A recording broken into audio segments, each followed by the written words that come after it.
I think I need to adjust my color a little bit. My face is a little dark.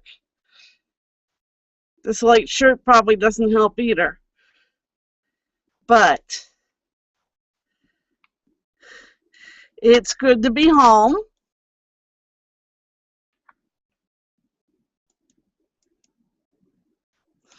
Copy this link a couple places and they'll get to chatting.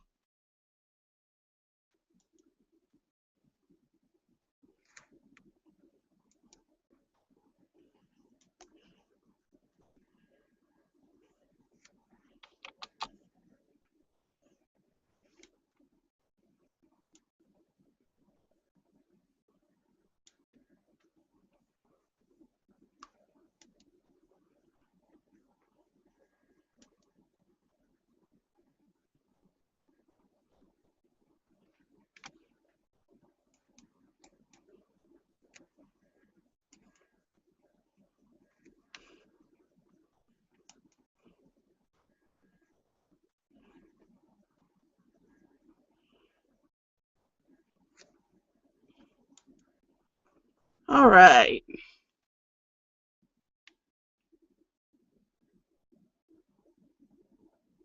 You know what? I forgot to set up Q&A.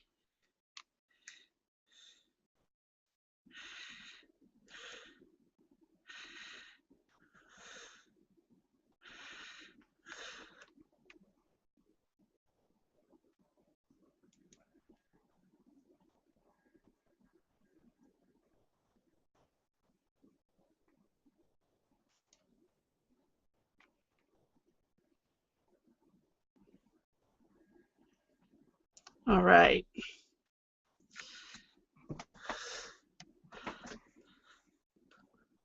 Helps a little bit, I guess, if I go that direction. I gotta stop wearing these light shirts. Plus, I think my light's flickering a little bit and it's a little dark coming in the window. But I did get back safely from my first big cruise. Pretty interesting time. It's nice when you get there, but everybody knows the challenges of air travel these days. The Friday I headed out, there were storms locally, so my first flight to Philadelphia was canceled. The second one kept getting later and later, and they wouldn't have been able to connect me with the one to Seattle. So fortunately, I had stepped up to the desk in time to get on a Delta flight for Detroit. Very nice. Neither flight was full and had a relaxing time getting out there.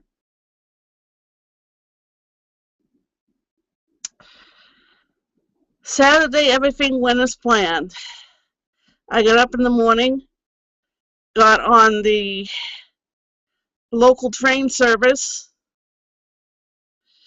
found my way to the railway station in Seattle, got on my bus, up to Vancouver, hooked up with Cindy and her parents and her husband about 6 o'clock, had a nice dinner, a nice rest, and the rest of the crew arrived that evening.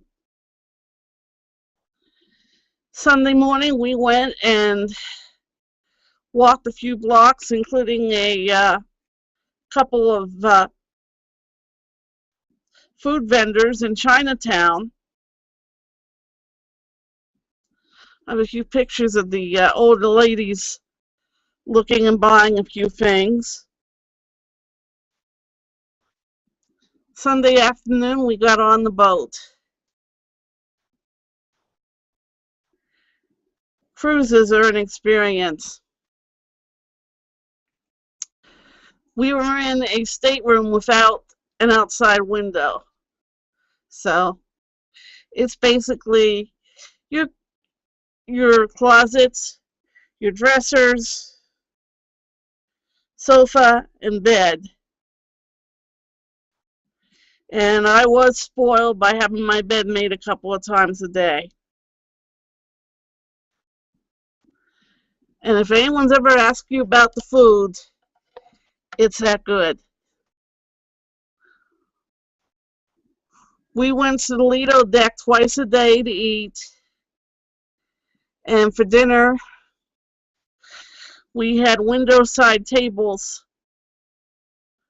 up in the main dining room and 2 tables for 6. Everybody was from Arizona except myself and one couple, and he was a transplant to Florida.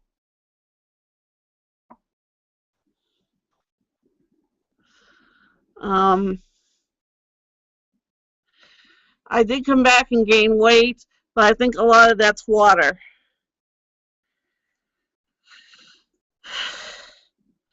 Coming back was quite a trip. We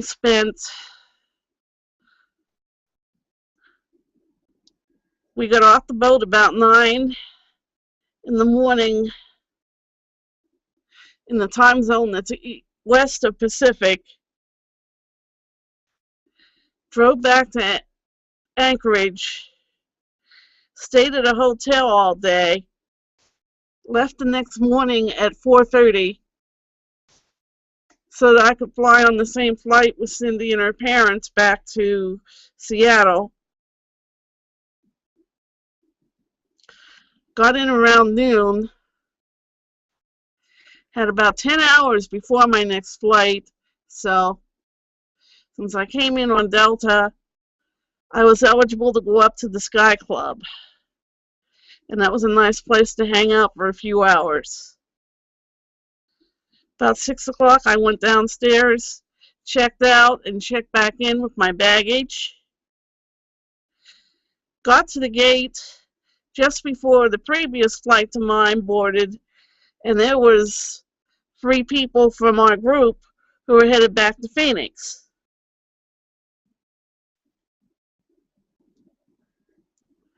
And I got into Philadelphia, and anybody that knows much about U.S. Air and American knows a lot of breakdowns. Apparently, the plane broke down that was supposed to come back to the Philadelphia airport and become the flight to State College. So instead of leaving at 8:30 in the morning, it was 11:45, and by the time I got home and got groceries, it was 2 o'clock.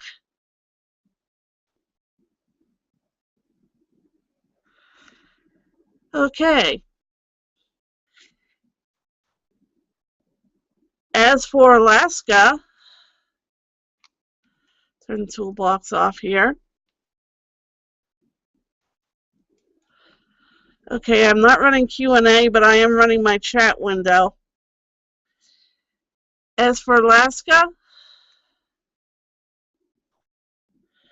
I had no idea what to expect, but nothing to be disappointed about.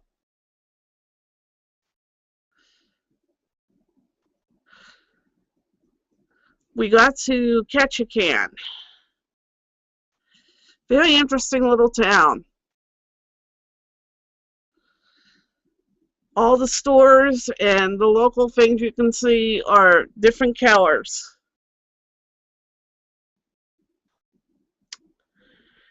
And you walk about 3 or 4 blocks back,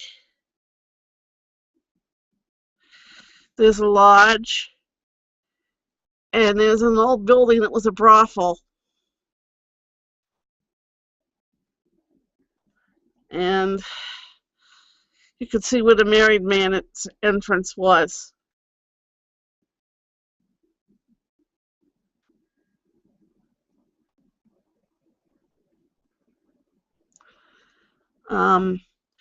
Ketchikan and Genoa and Skagway near the dock are literally the resort areas.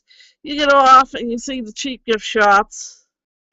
You might find a drugstore, a few restaurants, and jewelry stores. Alaska seems to be the best place in the United States to get diamonds.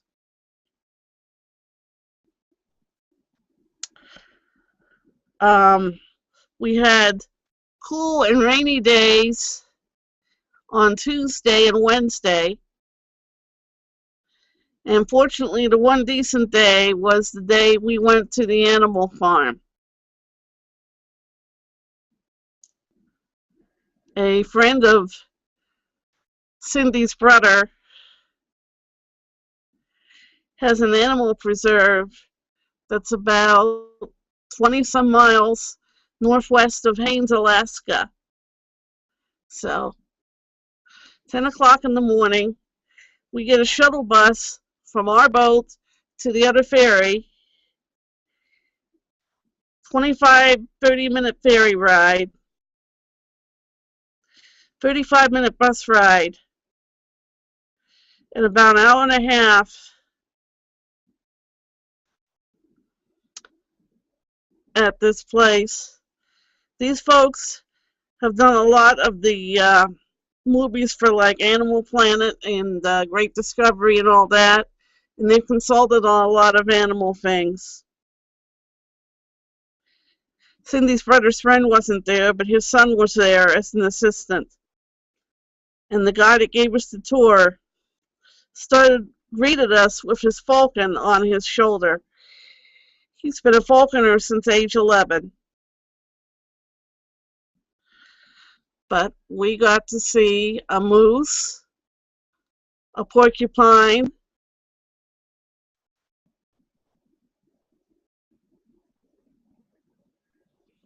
I believe some kind of elk,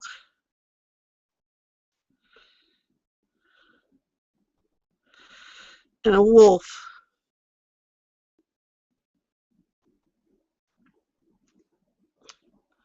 And I tell you, you want to learn about a lot, some interesting things about our ecology. Alaska is a state to consider.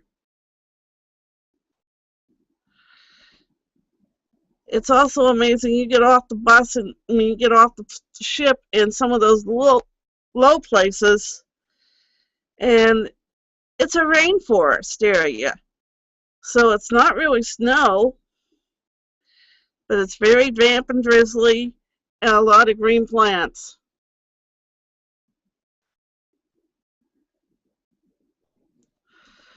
The wildlife thing was the only off activity I did. On Tuesday, 3 of our group went on a zip line tour, and on Thursday, my partner went and did took a sled dog day course.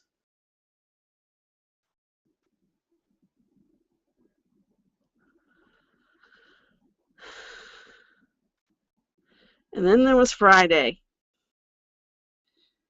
You drive out the boat goes out to Glacier Bay. And after this long winter, I wasn't exactly ready to see snow again. Thankfully, it was only for a few hours, but it was amazing.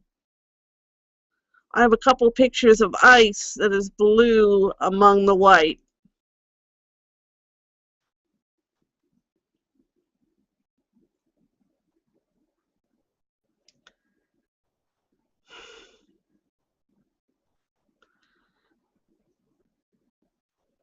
And we had an interesting group.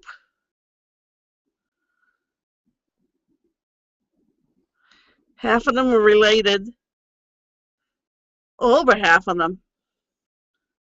There were 12 of us, and one was a friend of Tom's mother. One was a friend of Cindy's and Jennifer's.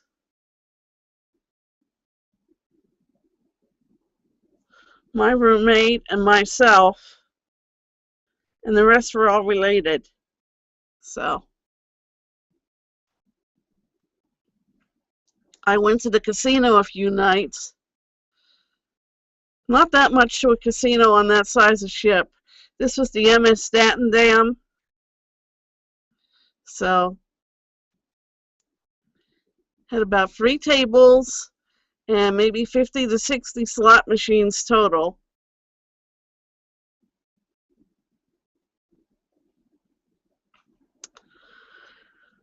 We went to the movies one night, and I got to see the Tom Hanks picture, The Minuet Man.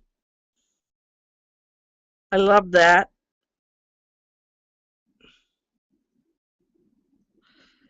Of course, you know how Tom Hanks is about, no, not Tom Hanks, Bill Murray.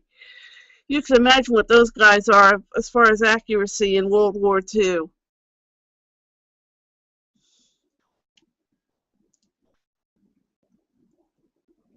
Also got a few quick things in the showroom. Shows on ship are very short, 30 or 35 minutes. Get them in and out. So I saw 2 different reviews from the On the Ship cast, a musician and his dog, and the last night one of our gals was in the Dancing with the Stars at Sea competition. She got a fairly low score, but the woman that won was a ringer for being a dance instructor.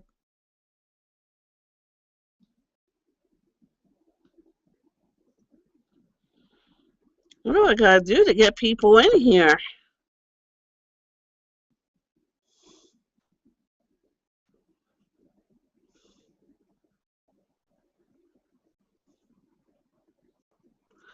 I guess it is a hectic time. The next few weeks are probably the busiest of the year for bluegrass festivals. The Red, White, and Blue Festival used to be almost a week long, and technically it would have ran like Saturday the next to the middle of the next week. But they changed it and abbreviated it. So you've got the Red, White, and Blue Festival in North Carolina. You've got Romp in Kentucky, and probably a couple other festivals this weekend. Next weekend would have been Out Among the Stars, up north of Bloomsburg, but they gave up on that one. And happily in 2 weeks is Remington Ride, which is right in my backyard, about 5 miles away in Center Hall. I'll be anxious to see Joe Mullins and Junior Sisk, Rhonda Vincent,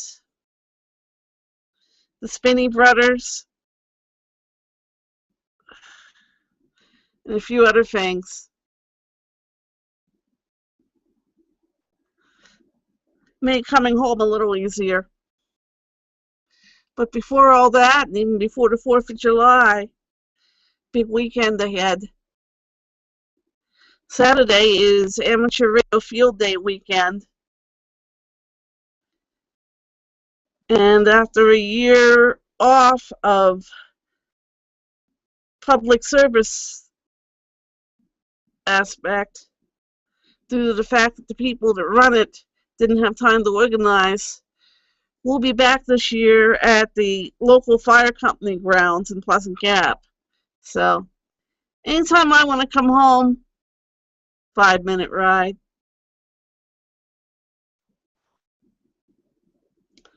So it's 1 or 2 times a year I get to get out and hone my CW skills. The other being the PAQSO party.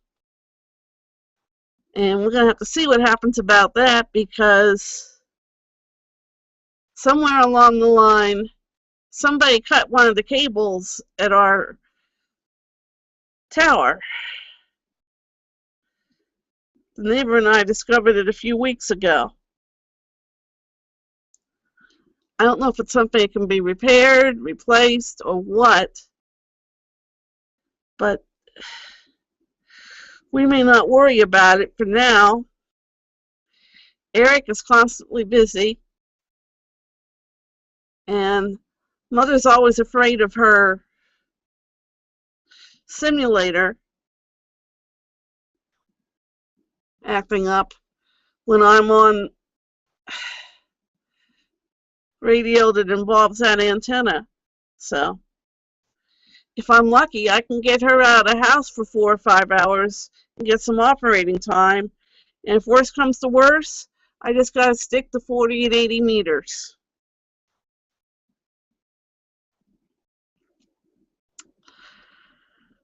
Okay. Getting back to the music thing. I did leave the station on while I was gone. It was in its usual autopilot thing. So the only thing that should have gotten refreshed and didn't was Brian's Bluegrass News. I had the portable machine with me, so when I got to Anchorage on Sunday and got the news about Jimmy C. Newman, I was able to cover that. I also put a new Gene Watson track on.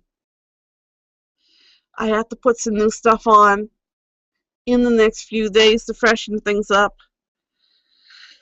One belated issue I want to cover is June Carter's what would have been June Carter's 85th birthday. You can't be a country music fan and not reverent of the Carter and Cash clan. And along those lines, the FCC hearings are this week about royalties for artists, etc. And if you can find it, look up the prepared speech from Roseanne Cash. As always, she nails it. I've never seen her in person, but anything I've ever read that she's written for occasions, eulogies, speeches, has been on the mark. And I fully did enjoy her book from 2010.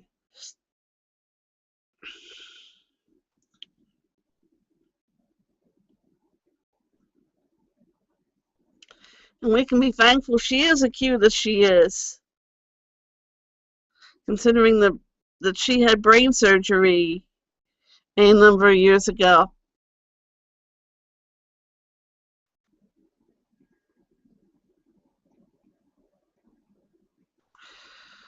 Okay.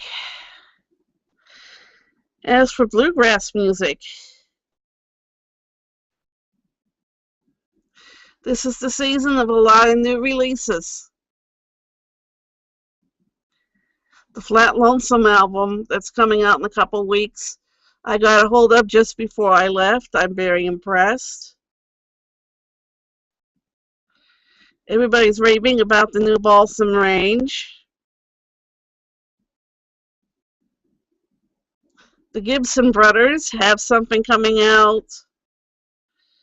I'm not sure when. Larry Sparks has a new album coming out. Mike Scott, Rachel Burge.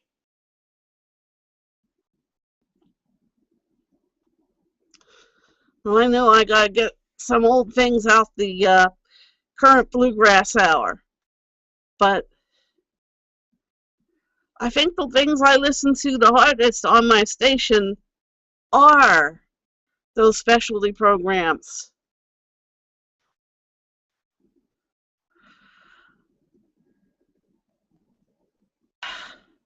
They probably sound like my regular programming because I don't add any speech or anything to them. But they are vital. Sometimes you want to hear everything. Sometimes you need to hear things that are concentrated. And it's such a joy listening and programming new bluegrass. And for the record, I don't always go by just singles.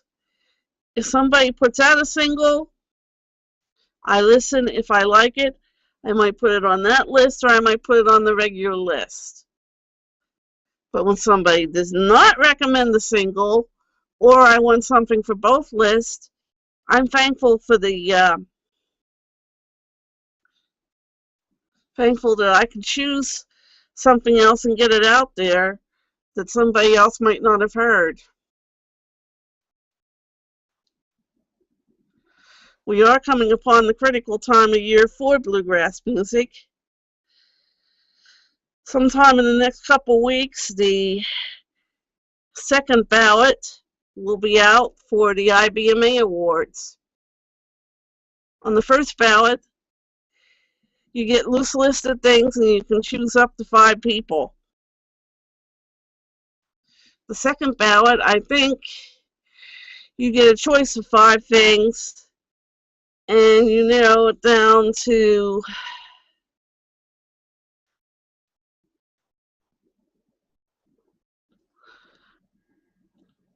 I can't remember how many it is. In the second ballot, you do get lists and you choose, and it narrows it down to the finalists. And I know the final ballot comes out sometime around the 15th of August. And the award show will be October 1, I believe, in Raleigh. And I'm looking forward to taking my dresses and sitting down on the main level this year. Last year, I was up on the first row of the balcony, which means I had a very comfortable seat and a nice view. But there's just something about being down on the floor.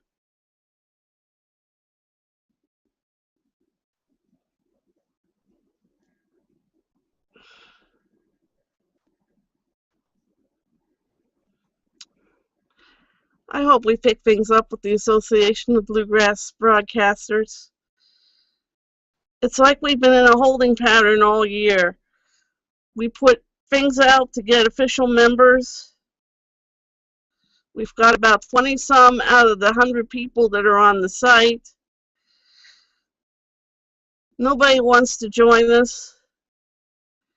There is some internal stuff that goes on among that might bother a few people, and people are a little skeptical about putting their info out on Google.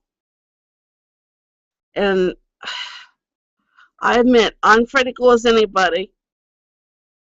I've gotten myself slapped a few times.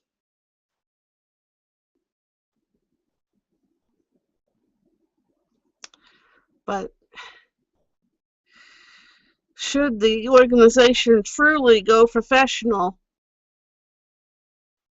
it's going to be there as a backup for me if anything happens to what I do in broadcasting.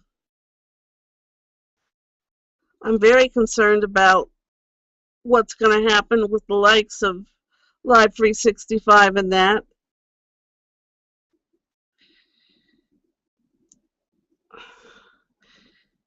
Depending how the issues fall as to royalties and all that.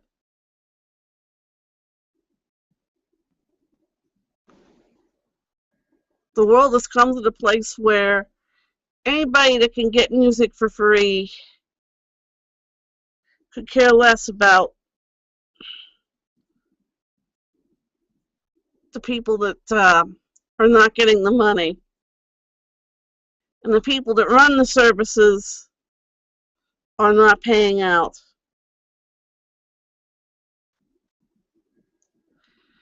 They believe it's a public service and all that.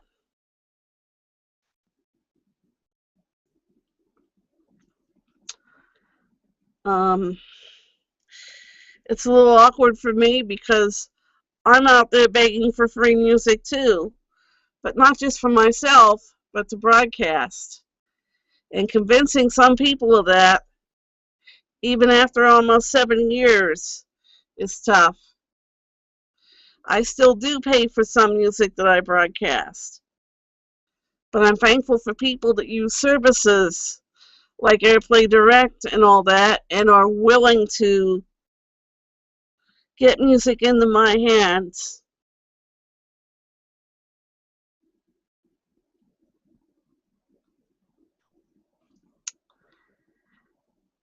And by the time I did take over Bus of Real Country and relabel it 7 years ago, I already had enough contacts to get in there and be known. And I think I've increased myself like fivefold. So I do have the amateur radio background, both vocal and CW. I have the knowledge about the music and so forth. So even though I didn't go to DJ school and could talk a little better, I consider myself qualified for the type of station that I run.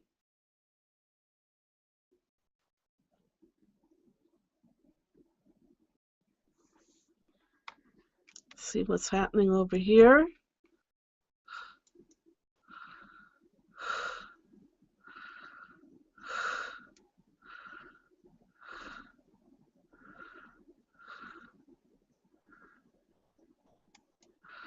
Oh, Sam's coming east.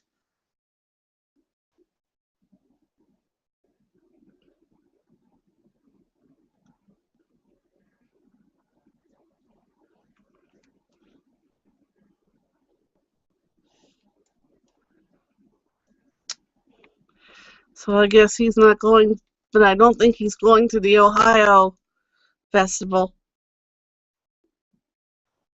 I'd love to squeeze another Bluegrass Festival in to July or August, but I'm getting over the expenses of this cruise, and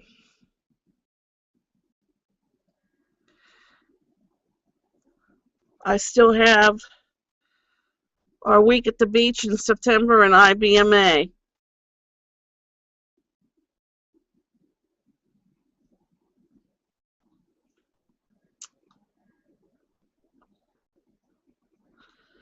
So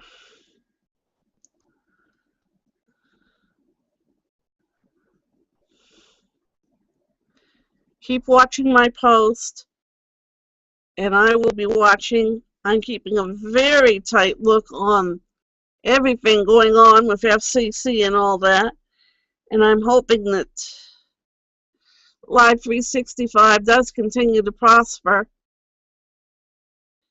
As of right now, my plans are to continue in December, but anything could change.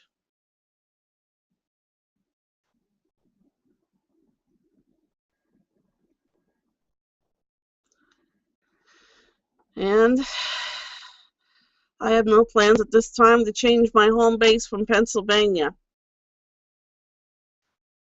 Certainly not while my mother's around.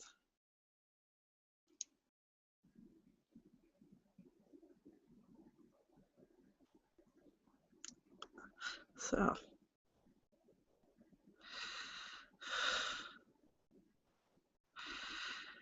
finally, as for other music that's coming in, I recently got albums from Kimberly Murray, from Miss Lorianne and the Saddle Tones. The Andy Vaughn album just came in. I'll be adding tracks from that tonight. Probably need to get the new Willie Nelson album. I understand that they debuted at #1 on Billboard country charts. But I hope it stands out. Willie has done so many albums. Seems like every time you turn around, there's something new. Nobody's that proficient. And I think he's 80.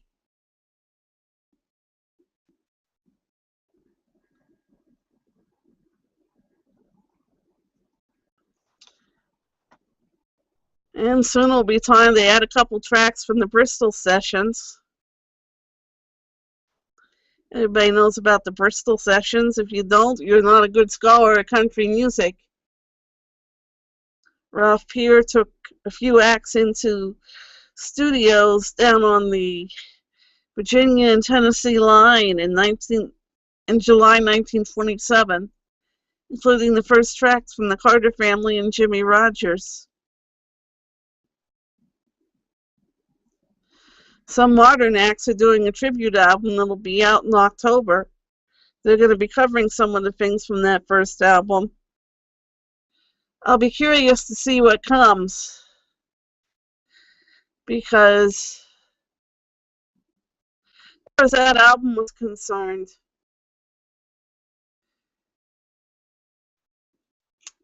I had the two disc set, and then when I got the box set a couple years ago, I sent it on to Jerry. He may have gotten to listen to it once or twice before he suddenly passed away in 2012. But on that set, you've got a version of Skip to My Lou, a version of In the Pines, When They Ring the Golden Bells for You and Me,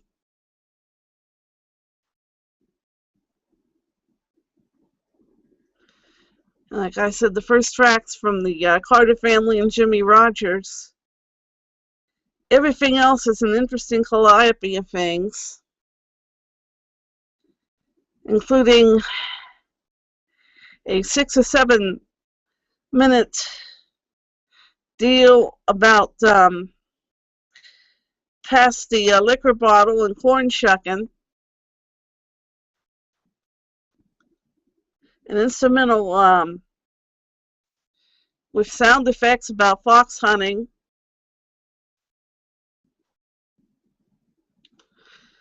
a few hymns, and a few interesting stories, including the one about the guy that's courting the gal, has been married several times and has kids, and you don't learn it till about halfway through the song.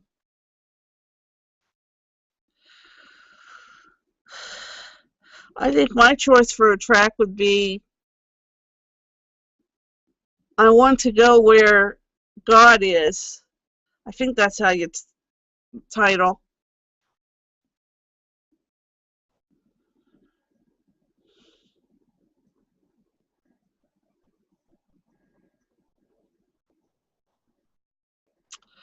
Okay.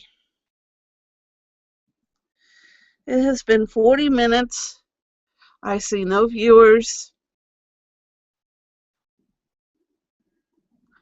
So I think I'm going to get off here and do some work and keep my ears open. We've had a lot of rain through here today, and possibly more thunderstorms tonight. I'm hoping things clear up for field day and the picnic we have planned on Sunday. And I'm hoping for a nice 4th and a good weekend for bluegrass. Last year I went to 2 days of Remington Ride. I went to Thursday, I went to Friday. Saturday, I wasn't sure about the weather, and my high school class had a picnic that night in Pleasant Gap. So I decided rather than go over there and push it to get back in uncertain weather, I would just rest up and go. So the only time I saw Rhonda Vincent last year was one song at IBMA. And that's the main thing I missed on Saturday. This year I don't want to miss Saturday because I enjoy seeing Nothing Fancy.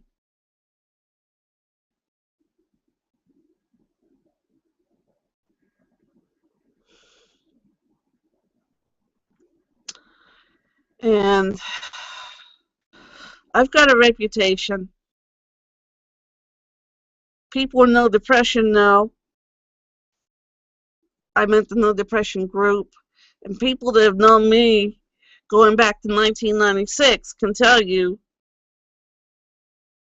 if you have a question about something, I'm somebody you can go to, will probably give you a good answer on your trivia.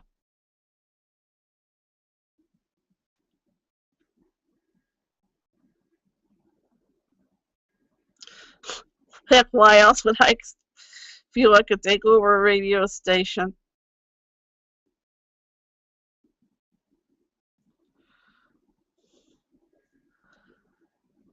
But back when we were Ram Radio, they had the idea that they wanted to catalog, the free owners of it had the idea they wanted to catalog their collections so that people would know what was there to request. I jumped in and said, I'm willing to sort it out and do things that says this artist is listed under such and such. They got a little critical about my spelling sometimes, but I think I really amazed them, but not to the point where the one person thought I was capable of being on the board for the station. And what I remember was when I started it, the week I started it, I was on a laptop in a hotel room in Texas. And I went through the A's and I kept asking questions. And as I got further through the alphabet, the questions got less. And by the time I got home and was into certain letters, our bulletin board was set up on a very common software at that time. I can't remember what it was, but it's not like boards these days. You set it up and you ran it. And one night I got so adventurous that I must have put 30 or 40 posts on, and the board was crashing over it. And I was told to limit my number of posts. But anyway, I get to that, and I could look at a name. If I didn't know the name, I could Google it and understand.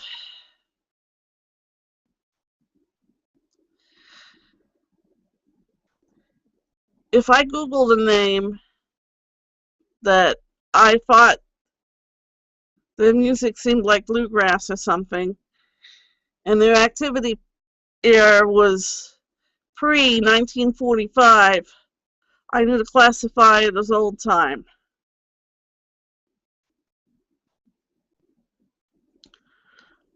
I had enough sense to tell what was Cajun.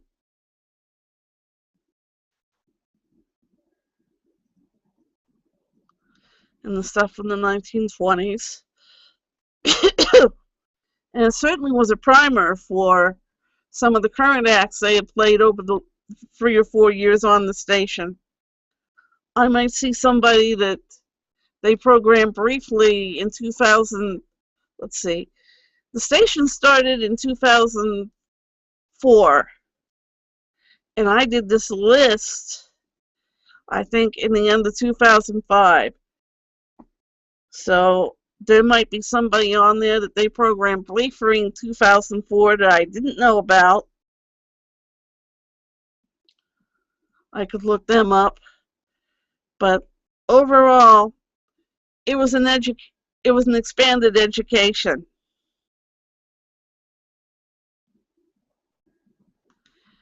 And I want to work a little hard. I'm trying to work hard at keeping that aspect in the station. I've slipped a little bit. I have not had as much 20s and 30s stuff this year. But whenever we have a prominent passing or a prominent birthday, I do get in there and cover it to the best that I can. I paid for a couple tracks the other night for Jimmy C. Newman. I'm into AirPlay Direct today because I didn't have it on the right machine to pick up Audie Blaylock's version of Cry Cry Darlin'. I certainly put on a lot when Weldon Myrick passed.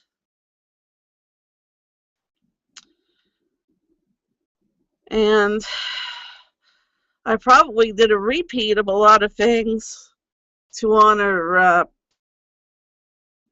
Hank Cochran. Dug up a little bit from Mac Weissman. And I've been around enough to know what to expect for Ronnie Millsap.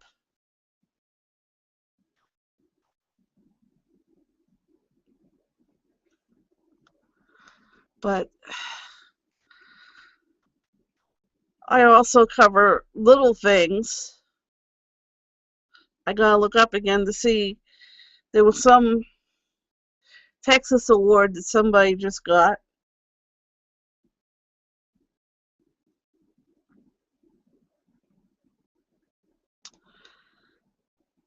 All right.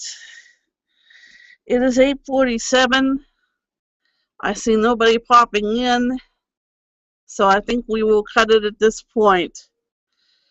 I may be back for a late session at 11, weather permitting. 5, 4, 3, 2, 1.